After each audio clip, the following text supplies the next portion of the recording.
Hello ladies and gentlemen, I want to welcome you to our 7 C++ tutorial. In this tutorial, I want to explain some important C++ elements. So now let's talk about the less than operator we see here. What you see here is usually used with cout, and it is called the Leftshift operator. Remember, this is called the Leftshift operator. It is also called the stream insertion operator. And so anytime you see out a message, for example, when you write cout, you have to use the Leftshift operator or the stream insertion operator before your message. So let's come here and type the amount is. Anytime you want to insert another output, you can bring the Leftshift operator again and enter the next output. This time we are using a variable. If you want to insert an object like the NL, you have to bring the Leftshift operator again and type NL. So this is called the Leftshift operator or the stream insertion operator, or simply the insertion operator. Again, it is used for output and it works with the cout. It is a member function of the output stream, and it is used to send information to an output stream object like the cout. So anytime you use a cout, remember to use the Leftshift operator.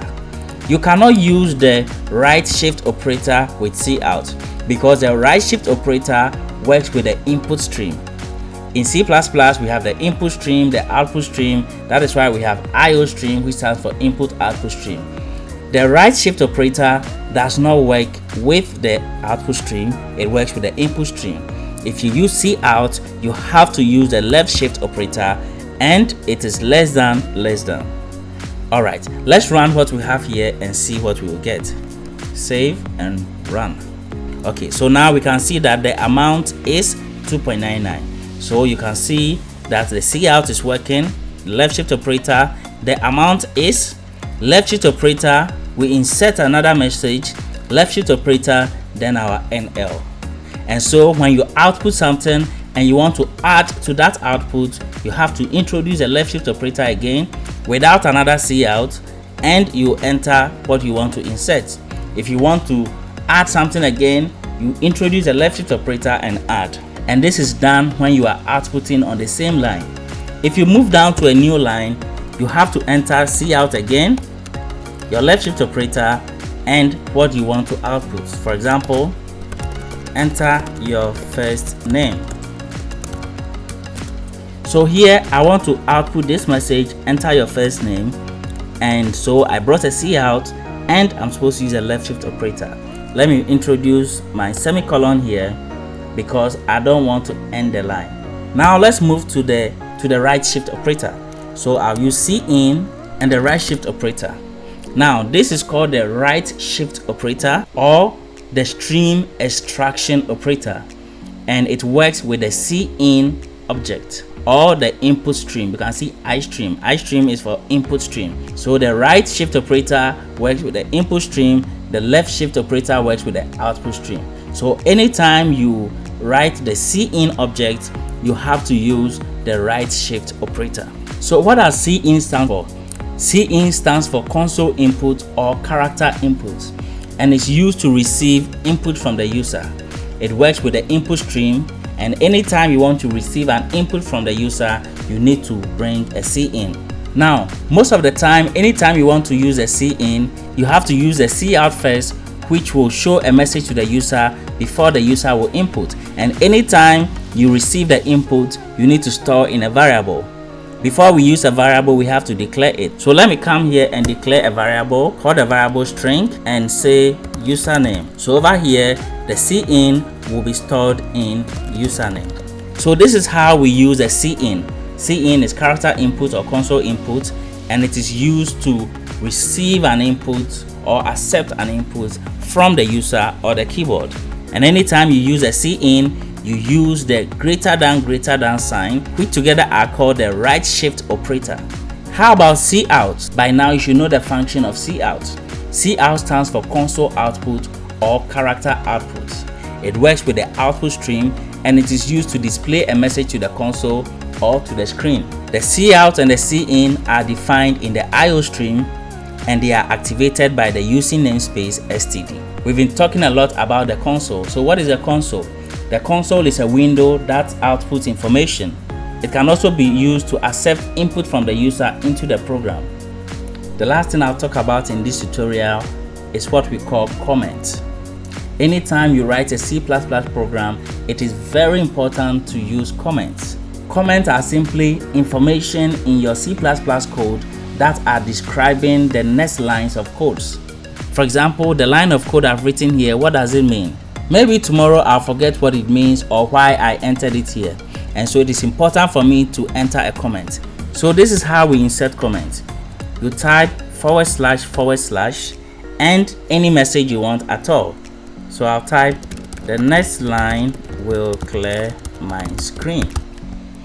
Remember, a comment is any descriptive message you want to put in your code to help you remember what your next line of code is meant for. Comment will not be compiled by the compiler. Anytime the compiler sees that it is a comment, it will skip it and will not compile it. And so your C++ program can have several comments in it and it will not affect your code. The comments are very helpful because it helps you to know whatever you are doing the next time you open your code, or if someone else is trying to go through your code. Over here, what am I trying to do here? I'm declaring a variable called amount and I'm initializing it with this value. So it is good to put a comment here and say declaring amount variable and initializing the value. Next time when I open my code and I see this comment, it helps me understand what this means. Every programmer uses comments, and anytime you use comments, it means you are writing your code like a professional. Now there are two types of comments in C++. One is called a single line comment and the other is called a multi-line comment. So what I have here is called a single line comment and it is used for single lines. So anytime you want to write a single line comment, you bring / and whatever message you want to write. Just make sure that your message is on the same line. If you break to another line, you have to start a new comment and write your next message. So this is how we use single line comments. How about multi-line comments? Let me show you how they work. With multi-line comments, you start with a / and asterisk and you start typing your message.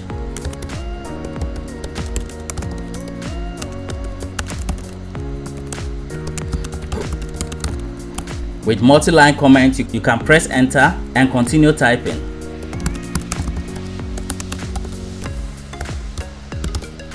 You can press enter again and continue typing. You can press enter again and keep on typing.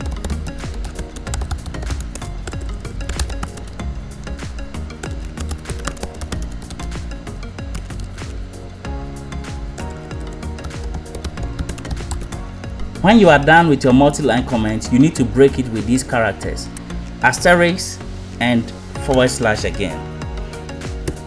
And so everything from here to here is one comment.